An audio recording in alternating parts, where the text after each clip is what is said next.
Hello Facebook. Hello PES fans on Facebook. My name's Jon Murphy, I'm the PES team leader for Europe. I've been answering your questions on my new Vblog, and somewhere down here on the page somewhere you're going to find a link to that Vblog. Follow that and you can see see me talking about some inside information. If you've got questions, you can also post those to me as well at the same place. So, go and check it out. Thank you. Right, Harvey de No 10. Is continuous play in PES 2012? Last year was too late, and one of our rivals might have picked up on it since. Apparently he thinks they read our ideas on Twitter. Could well be. We've implemented a couple of instances of continuous play this year. You'll see some instances in throw-ins, for example, where a player will run over and pick up the ball before then go and take the throw-in. Free kicks, if you bring an extra man into the wall, you'll see a player jog into the wall. If you change the free kick taker, you'll see the new free kick taker come in and pick up the ball and place it, etc. When you have goal celebrations, they'll take place actually at the point where the player scored the ball rather than some sort of cheat animation that takes you away from the action. So there are instances. It isn't fully implemented in the game yet. I'd like to see it continue, for us to continue to work on that.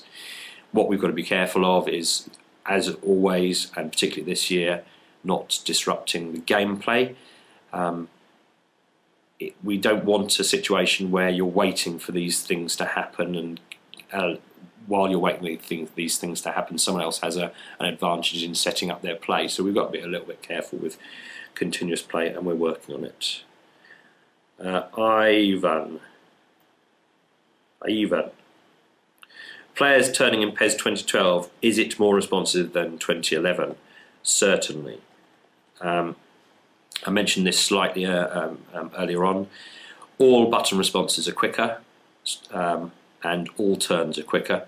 We've worked on cutting down on the frames of animation, but keeping it smooth for the turns. So you'll get much more responsive turns, and the button response time has also been shortened as well. So everything is much more responsive.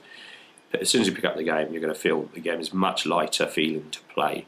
It does what you want to straight away. It's a really good feeling the gameplay has this year, and partly it's because of these response times. So enjoy those. Dan Rizda, what do you think is the best feature of PES 2012? It's honestly, for me, it's what we've announced so far to do with the AI, which is just so refreshing. You know, not just for PES, but in any game of football, having the AI second guess what you want to do and making options for you the whole time. And it just, you know, the joy of building up play is now back in PES. You know, you really feel like you achieve everything that you do on the pitch. You feel like a sense of achievement with what you're doing. But it's the options that are now opened up are just incredible, and you know, it's far less frustrating in terms of defending as well, because the players are all set up properly and they're thinking properly, and they know how to spot danger. The team acts as a unit.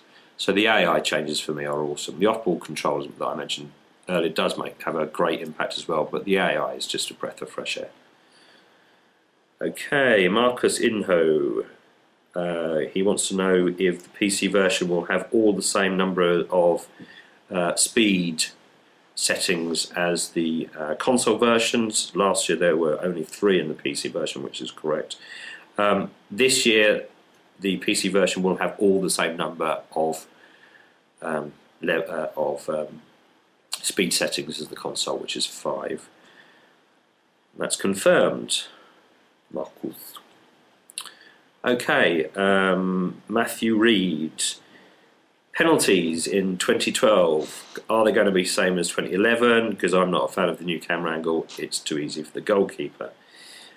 You will be very pleased to know, and I'm very pleased to know, that penalties have already been improved. They've already changed. The camera angle's back behind the player. taking the kick, and the whole system is simplified. It's much more enjoyable, much more about guesswork and psyching out your opponent, I guess. But it's much easier to understand. That is already in the current code that was shown at E3, which is now doing the rounds in the community, and the press is getting their hands on it. So I would imagine that you're going to get lots of feedback. We'll be talking more about penalties later on as well. Okay, and finally, I'll end on my favourite subject, which is from Killer Stefan. Will there be a net editor this year, John, for the Stadium Creator? I'm confirming this. I need to confirm this with the team at the moment. I don't know. I think they've misunderstood the question so far, but you can't. I don't think you can edit the net. I'm not sure whether or not you can change the net in different stadiums. That I need to confirm for you. But at least you've got square nets this year as Killer Stefan. So I hope you're happy. Hope you'll make me happy as a result. Send me some best wishes or something like that. Okay, cool. That's it for the first of these video blogs. We'll come back and try and do these on a regular basis. Keep the questions coming in. For now, I'll say goodbye. Thanks very much. Bye-bye.